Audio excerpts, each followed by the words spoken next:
betapa jauhnya drop kesadaran dari cinta jadi patah hati. Apalagi terus gara-gara patah hati terus minder. Cinta itu kan 500. Begitu terus jadi minder, malu. Mungkin minder karena, wah berarti saya ini tidak layak dicintai atau tidak layak mencintai orang, terus jadi minder. Itu kita drop jadi 20 energinya. Dari sangat aktif luar biasa jadi turun. Ada orang yang dominan dalam hidupnya itu isinya rasa malu saja. Sehingga dia merasa minder, tak berdaya, tak berharga. Ini level kesadaran paling rendah. Kalau yang paling rendah malu tadi ya, rasa minder, tak berharga, itu powernya 20. Energi 20 itu ya sulit kita mengharapkan kontribusi besar dari kita untuk hidup. Jadi ini orangnya agak mungkin sangat-sangat introvert, merasa minder, merasa tak berharga.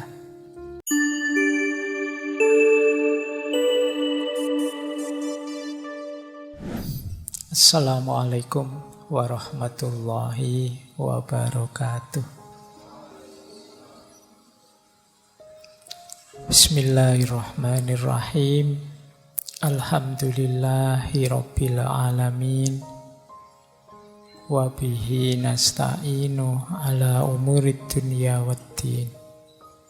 Allahumma sholli wa sallim wa barik ala habibina wa syafi'ina sayyidina wa maulana Muhammadin wa ala alihi wa ashabihi wa man tabi'ahum bi ihsanin ila yaumiddin. Amma ba'du. Bismillah, mari kita belajar lagi, kita mulai ngaji filsafat lagi. Kita ganti tema ya untuk bulan ini. Temanya patah hati. Tidak apa-apa ya. Ini karena tidak sengaja saya kemarin itu membaca satu artikel bahwa hari ini tingkat kematian karena depresi itu lebih tinggi. Bahkan lebih tinggi dari kematian karena kanker yang ditakuti banyak orang itu. Nah, terus tiba-tiba saya ingat kalian. Saya kok khawatir jangan-jangan kalian ini di duniamu kan yang paling dekat membuatmu depresi itu ya urusan-urusan cinta dan patah hati ini. Makanya tiba-tiba muncul ide, ayolah bulan ini kita belajar tentang patah hati. Kita pahami apa yang terjadi dengan diri kita kalau sedang mengalami patah hati. Syukur-syukur kemudian kita bisa mengendalikannya, tidak kehilangan akal sehat dan badan sehat kita. Meskipun mengalami banyak kekecewaan dalam hidup. Tentu saja patah hati itu tidak hanya urusan laki-laki dan perempuan, cinta yang di level eros. Cinta apapun punya potensi jatuh pada sisi patah hati, kekecewaan. Meskipun nanti ya kita urean-urean bagian awal ini kita masih mengambil sisi psikologis jatuh cinta yang biasa kalian alami itu. Nah, paling tidak pelan-pelan kita selami diri kita memahami fenomena yang namanya patah hati ini. Dan itu ya memang bagian dari skenario ujiannya Allah untuk hidup kita di dunia ini. Kita mengalami namanya patah hati. Baik, bismillah ya, pelan-pelan. Ini belajar beneran malam hari ini, jadi bukan pengajian. Jadi kita sinau bareng. Bismillah ya, nambah wawasan. Saya awali dari sini. Saya ingin masuknya dari dunia emosi. Ini mungkin wawasan ini beberapa di antara teman-teman sudah paham. Jadi ada psikolog ahli jiwa namanya David Hawkins. Dia membahas tentang kesadaran manusia. Jadi dia bukunya judulnya Power and Force, An Anatomy of Consciousness, The Hidden Determinant of Human Behavior. Jadi ini diri kita ini, tingkat kesadaran kita itu hari ini ada di mana. Hawking ini membuat semacam metrik, semacam peta.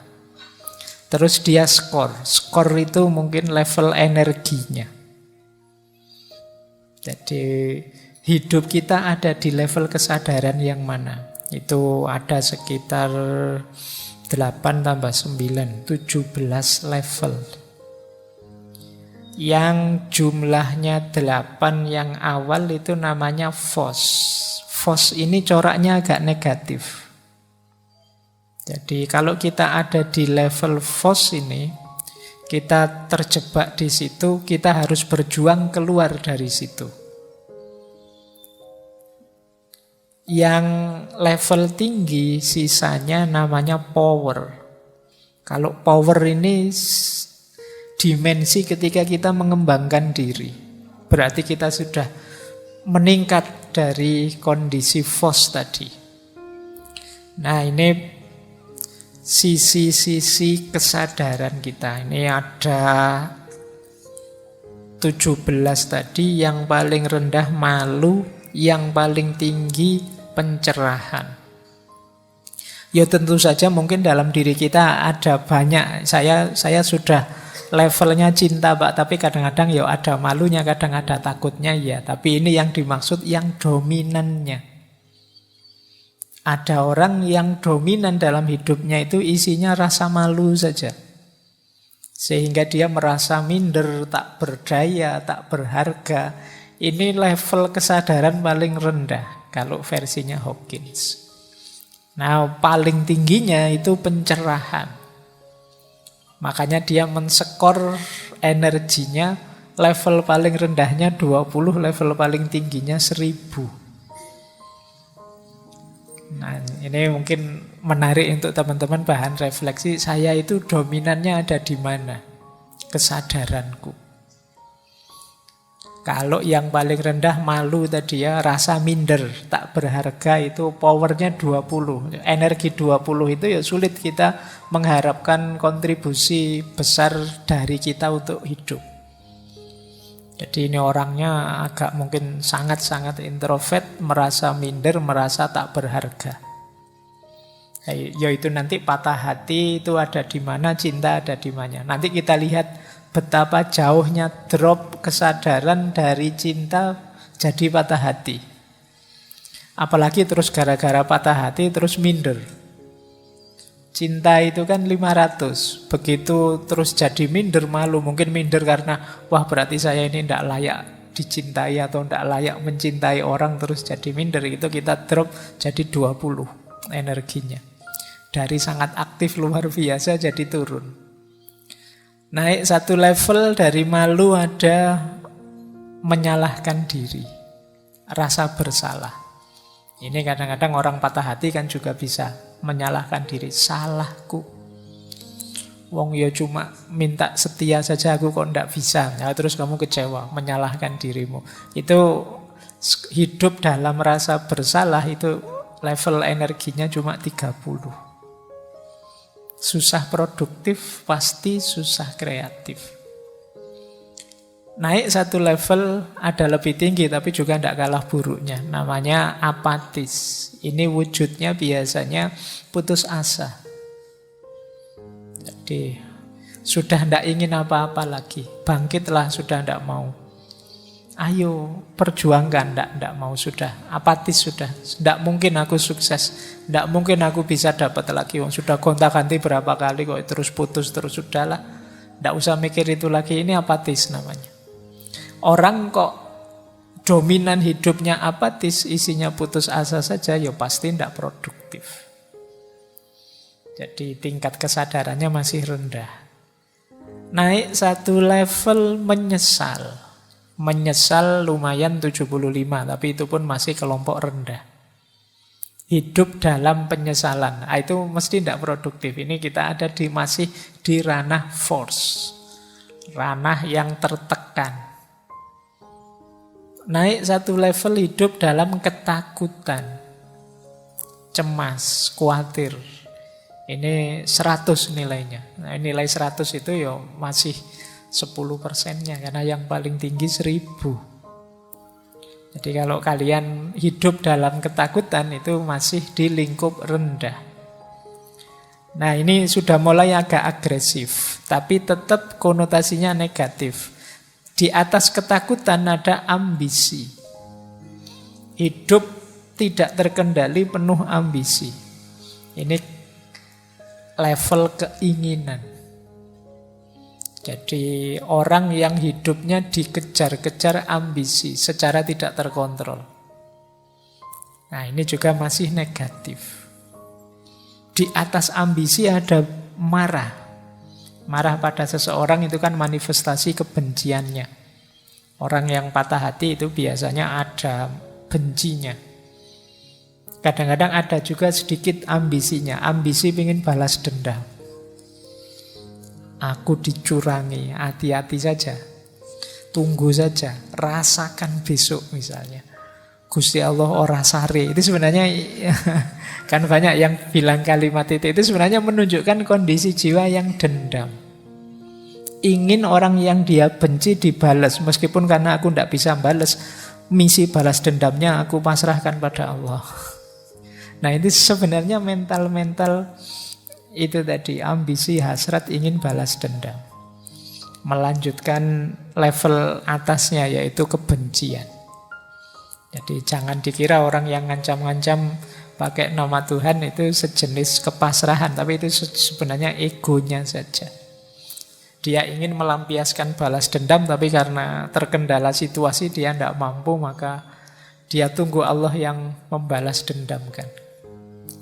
Nah, di atas itu ada lebih tinggi dari marah, benci, itu level kesombongan, harga diri, merasa diri penting, merasa diri bisa, merasa diri lebih dari yang lain. Itu nilai energinya 175. Masih di lingkup force. Nah, nilai energi limit itu kalau bisa kita 200. 200 itu kita sudah mulai power, sudah mulai mampu mengembangkan diri, tidak terjebak dalam ego lagi. Yaitu apa? Yang 200 ini berani. Berani itu kan sifat moderat antara nekat dengan pengecut. Jadi berani itu siap bergerak, siap maju, tapi penuh perhitungan, tegas. Ini level 100. Jadi hiduplah dalam keberanian minimal. Itu kalian ada di ranah power. Ada lagi lebih tinggi. Istilahnya Hawking itu netralitas. Meskipun mungkin arahnya pada keyakinan. Hidup dengan mantap yakin. 250 powernya. Atau hidup dalam optimisme. Ini beda dengan keinginan tadi. Kalau ini mungkin terjemahannya kemauan. Optimis, tidak pesimis. 310. Lebih tinggi lagi memaafkan. Memaafkan itu powernya besar. 350. Lebih tinggi lagi berpikir. Nah, limit yang kedua kalau teorinya Hawking, selain 200, perhatikan limit 500 itu. 500 ke atas kita mengalami puncak-puncak tujuan-tujuan ideal hidup. Hidup dalam cinta, naik lagi lebih tinggi hidup dalam sukacita, hidup dalam kegembiraan, ketenangan, naik satu level lagi hidup dalam kedamaian, kebahagiaan, dan puncaknya adalah hidup dalam pencerahan. Jadi kalau pencerahan ini tidak bisa dijelaskan sudah. Kita yang merasakan. Ini momen kalau di ilmu ini momen eureka. Momen wow, momen ketakjuban, momen Allahu Akbar. Itu momen pencerahan paling tinggi.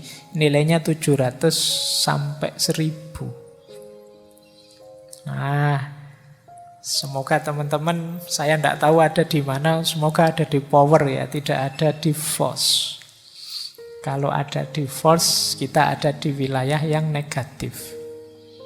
Mari menghidupkan power. Nah, gejala-gejala fenomena yang malam hari ini kita bahas, broken hearts, patah hati, itu banyak ada di force. Ayo kita jadikan yang di force ini geser ke ranah power. Makanya sering saya bilang, tidak hanya cinta, patah hati pun sebenarnya energinya banyak. Maka ayo kita meskipun patah hati, tapi paling tidak masih tetap berani, masih tetap optimis, masih tetap misalnya mau berpikir, masih bisa memaafkan. Sudah patah hati, diputus, tidak mau memaafkan, dendam lagi. Oh, itu kamu ada di force. Kamu terjebak dalam kegelapan rasa sakitmu. Coba kamu mau memaafkan, kemudian optimis melihat ke depan, bisa menerima, apalagi tetap tenang, bahagia. Oh, kamu luar biasa. Nah, ini cara antara lain, karena teori untuk membaca jiwa itu kan luas sekali. Ini antara lain dari para ahli jiwa untuk memahami fenomena kesadaran kita. Ini loh yang mendorong hidup kita. Ini nanti jadi profil kepribadian kita. Kalian setelah ini boleh introspeksi. Pak, saya itu tipe orangnya pemikir, Pak. Lumayan. Power 400. Pak, saya itu tipe orangnya ceria, Pak. Gembira terus. Lumayan 540.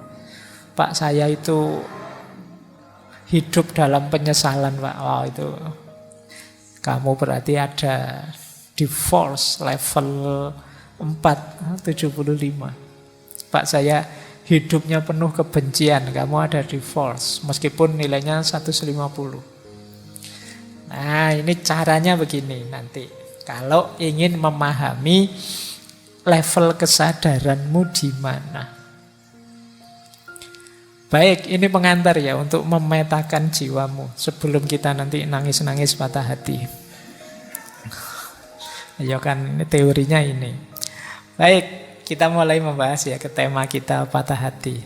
Tapi ini belajar loh, ini bukan, kita awali dari sini. Untuk patah hati kan jatuh cinta dulu. Jangan sampai kamu belum jatuh cinta kok sudah patah hati. Pak, saya belum nembak, belum jatuh cinta, sudah patah hati, itu namanya minder. Nah, kita belajar dulu dari jatuh cintanya ya. Ini yang sejak dulu saya janjikan saja untuk menjelaskan cinta dari perspektif neurosains. Saya bukan ahli neurosains, jadi nanti teman-teman boleh memperdalam, konfirmasi lagi teori ini di wilayahnya dan dengan ahlinya. Ini teori ini ada di banyak buku, misalnya di Sapiennya Yuval misalnya. Nah, ini untuk menjawabnya ya, kenapa sih Pak kok saya jatuh cinta? Kenapa sih kok saya suka dia? Kenapa sih kok saya bisa tertarik padanya? Ini secara neurosains, kita itu sepanjang evolusi kita, evolusi manusia. Manusia itu kan berkembang terus, berevolusi terus. Itu manusia itu sudah belajar karena mengikuti fitrahnya. Kita ini kan punya fitrah berketurunan, punya fitrah melanjutkan generasi, punya fitrah menikah dan lain sebagainya. Itu sejak awal kita sudah belajar untuk menghidupkan fitrah ini. Nah, maka otak kita terkondisikan untuk mengikuti fitrah itu, termasuk fitrah berketurunan. Nah, maka generasi manusia awal itu juga sudah punya ideal-ideal, pasangan yang menurut mereka cocok untuk melanjutkan generasi. Nah, mungkin ada yang menganggap ini cari saja yang subur, yang cirinya begini. Cari saja yang aktif, yang cirinya begini. Cari saja. Itu nenek moyang kita sudah punya standar-standar. Mereka belajar. oh jangan menikah dengan perempuan kayak gini deh, kalau kayak gini itu. Nanti perempuan jangan mau kalau dinikahi laki-laki kayak gitu deh. Ini sepanjang sejarah manusia itu belajar tentang ini. Sejak era purba manusia sudah belajar. Nah, pelajaran ini yo direkod dalam otak manusia. Yang itu kemudian yo lama-lama terkumpul, sandinya tersimpan di otak kita, dalam sinyal-sinyal saraf-saraf otak kita. Jadi itu warisan nenek moyang kita. Di dalamnya ini ada sirkuit macam-macam, termasuk tadi standar-standar pasangan ideal. Yang itu nanti didukung oleh hormon neurotransmitter yang ada di kepala kita. Jadi sandinya sudah ada. Misalnya tipe ideal istri versi Indonesia mungkin beda dengan tipe ideal versi Afrika atau versi Amerika. Versi Melayu mungkin beda dengan tipe ideal versi manalah, India atau mana. Ini sesuai rekod cetak yang ada di kepala kita. Ini warisan nenek moyang kita. Nah, selanjutnya isi kepala yang isinya sandi-sandi itu akan jadi secara tidak sadar jadi standar kita. Kalau melihat pasangan yang menurut sandi-sandi tadi cocok, menurut sirkuit-sirkuit tadi cocok. Itulah mengapa kadang-kadang bagi temanmu, sahabatmu yang satu ini tidak menarik, tapi kok malah temanmu yang satunya jatuh cinta sama dia, itu mungkin ada warisan-warisan standar yang cocok.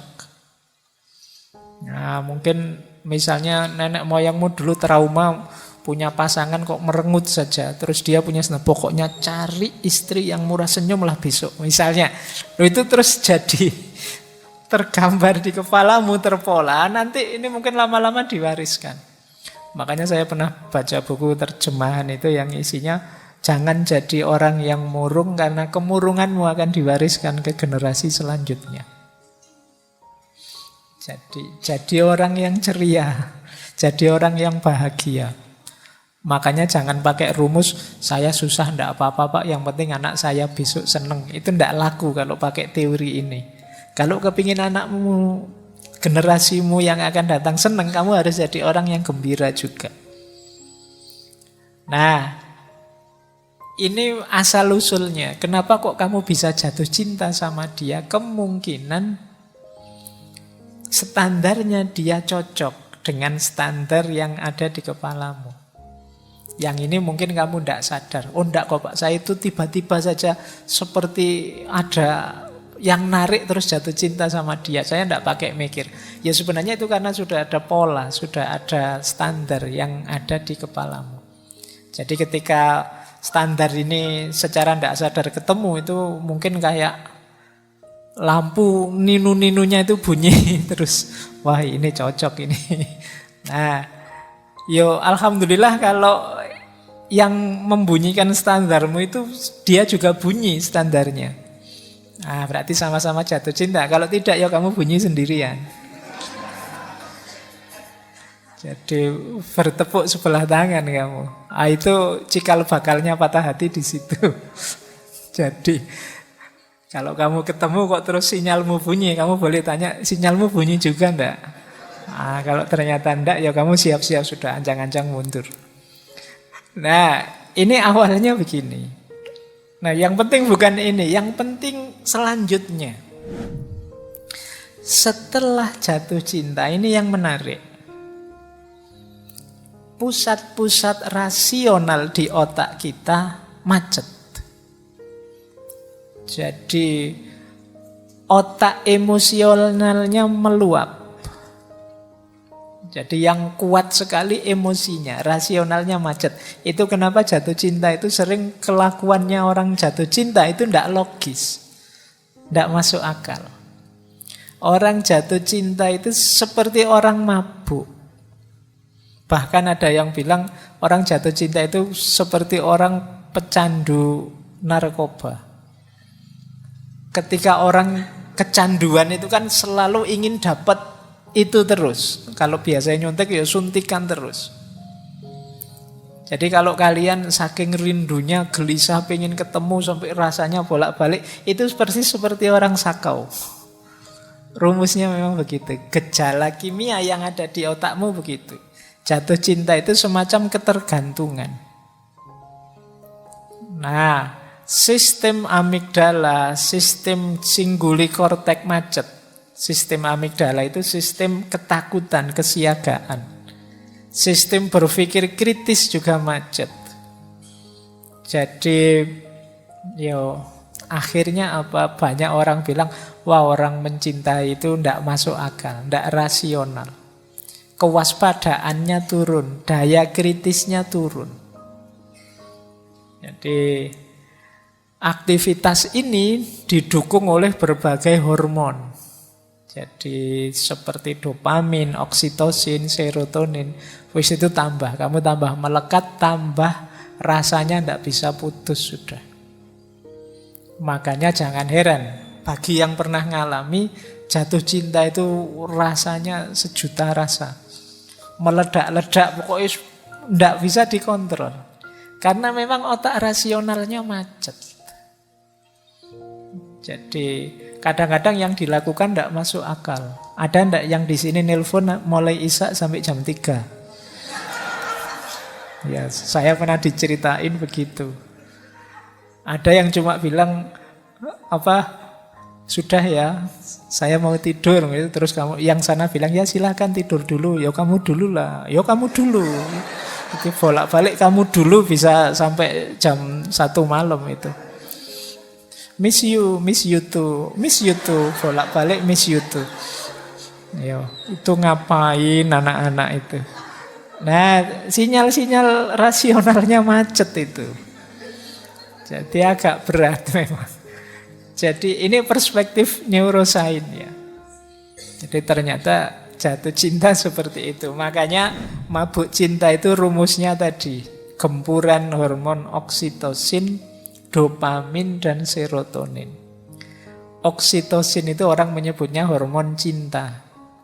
Karena berhubungan dengan perasaan, kasih sayang, emosi, keterikatan antar manusia.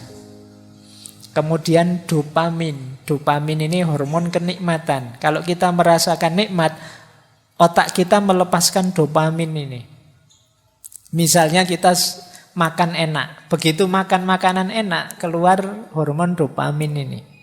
Mendengar lagu kesenangan kita, keluar dopamin ini. Ketika dopamin ini keluar, biasanya kita tambah bergairah, tambah semangat, tambah kreatif. Jadi cuma ya dopamin ini yang namanya kenikmatan itu kan ada durasinya. Tidak tahan lama. Itu makanya orang jatuh cinta itu beda antara pertama kali jatuh cinta dengan 6 bulan sesudahnya, setahun sesudahnya, apalagi 4 tahun sesudahnya. Ya, gairahnya berbeda, intensitasnya beda. Jadi kenapa ya sudah mulai berkurang asupan dopaminnya, nikmatnya beda. Kayak kita makan itu loh. Waktu lapar-laparnya makan itu kan nikmat luar biasa, senengnya luar biasa. Tapi ketika kita tambahi piring kedua, mungkin nikmatnya tinggal setengah. Kita tambahi piring ketiga, mungkin nikmatnya tinggal 1/4. Piring keempat sudah tidak muat lagi, tidak enak, sudah kita paksa muntah mesti. Meskipun makanan kesenangan kita. Nah, mungkin kesenangan kita pasangan mungkin juga begitu. Jadi kalau hanya berhenti di kesenangan, durasinya pendek. Kalau hanya ingin mencari senang, itu tidak panjang. Itu mengapa ya kalau baru jatuh cinta, engkaulah segalanya. Engkau satu-satunya yang paling cakep pokoknya. Tapi nanti dapat 2-3 tahun itu ternyata yang lain lebih banyak yang lebih cakep. Itu berarti hormonnya sudah mulai habis, berkurang. Makanya jangan pacaran lama-lama, segera menikah. Kalau pacarmu tanya, kok buru-buru menikah? Keburu hormonnya habis. Kalau hormonnya habis tidak menarik lagi nanti. Biar nanti tidak berhenti di mahabbah yang sifatnya eros tadi. Hanya kesenangan tapi naik level. Ya jalannya menikah. Nah, selain dopamin nanti ada serotonin. Serotonin ini hormon kebahagiaan. Jadi biasanya membuat hati tenang, membuat hati nyaman, mengurangi depresi, ini serotonin. Nah, 3 hal ini kan menyenangkan. Hormon cinta, hormon kenikmatan, hormon kebahagiaan. Itulah mengapa orang yang mencintai itu kemudian jadi sangat terikat. Khawatir kehilangan kenikmatannya ini. Nah, sayangnya ketika kita patah hati, fasilitas dari hormon-hormon tadi berhenti. Itu yang membuat kita cemas, tertekan, terisolasi. Akhirnya otak berusaha mencari gantinya. Wis pokoknya apa saja boleh. Itu makanya ini yang saya bilang orang patah hati maupun orang jatuh cinta itu energinya luar biasa. Sama-sama otak rasionalnya macet. Sehingga kadang-kadang melakukan hal-hal yang tidak terbayangkan. Baik ketika jatuh cinta maupun ketika patah hati. Itulah gunanya kita harus hati-hati dengan energi yang kita miliki saat jatuh cinta maupun patah hati. Karena ketika kita patah hati pun daya kekecewaan, daya kesalahan, daya rasa sedih sakit karena kehilangan kenikmatan, kesenangan, kebahagiaan tadi itu bisa tersublimasi jadi apa saja. Orang bisa melakukan apa saja bahkan yang tidak terbayangkan. Ada banyak cerita-cerita bagaimana orang patah hati atau orang jatuh cinta itu melakukan hal-hal yang sama sekali tidak terbayangkan oleh kita. Mungkin kalau kita geleng-geleng tidak akan mau seperti itu. Tapi bagi yang ngalami jatuh cinta itu tidak masalah melakukan itu. Jadi orang luar yang melihatnya, alah kok gitu amat sih wong jatuh cinta aja kok. Itu wong patah hati itu aja susahnya apa sih mbok nyari lagi. Ya kamu yang tidak ngalami ngomong enak saja begitu. Yang ngalami itu jungkir balik dia. Diputus emangnya kenapa mbok yo nyari lagi. Mau yang lain ya banyak, mau yang lebih jelek apa lagi. Misalnya. Tapi tidak sesederhana itu loh. Bagi kalian yang pernah ngalami, semoga tidak ada. Ya saya tahu lah ini kan anak alim semua. Nah, ya, jangan-jangan kasusnya seperti tadi, belum pernah jatuh cinta Pak, ya tidak mungkin patah hati. Tidak masalah bahwa orang yang patah hati itu bagi dia tidak masalah dia melakukan apapun asal bisa ada ganti dari kenikmatan, kebahagiaan, rasa cinta tadi yang sekarang hilang. Karena sebelumnya sudah terlalu melekat ke sana. Nah, ini kalau dijelaskan secara neurosains ya, secara hormonal. Maka sebenarnya tema bulan ini itu saya dedikasikan untuk yang patah hati, ayo kita temani mereka. Karena mereka ini sering hanya diketawain saja sama lingkungan sekelilingnya. Kita selalu mengagung-agungkan cinta, kita ngomong kemana-mana tentang betapa luar biasanya cinta. Tapi kita lupa ada sisi gelapnya cinta yang namanya patah hati. Yang oleh masyarakat dipandang remeh, dipandang sepele. Padahal bagi yang ngalami itu beratnya luar biasa. Jadi kita mungkin susah menasehati mereka. Saya bilang tadi banyak saluran-saluran rasional yang mampet, tapi paling tidak kita bisa menemani mereka. Nah, itu sebenarnya tujuannya, biar mereka juga merasa ternyata yang aku rasakan ini sesuatu yang penting. Mereka ini mungkin agak paradok, masyarakatnya bilang alah begitu aja, alah wong ndak penting saja, tapi kok sakitnya seperti ini ya, kok beratnya seperti ini ya. Baik. Oke ya, ini penjelasan perspektif neurosainsnya.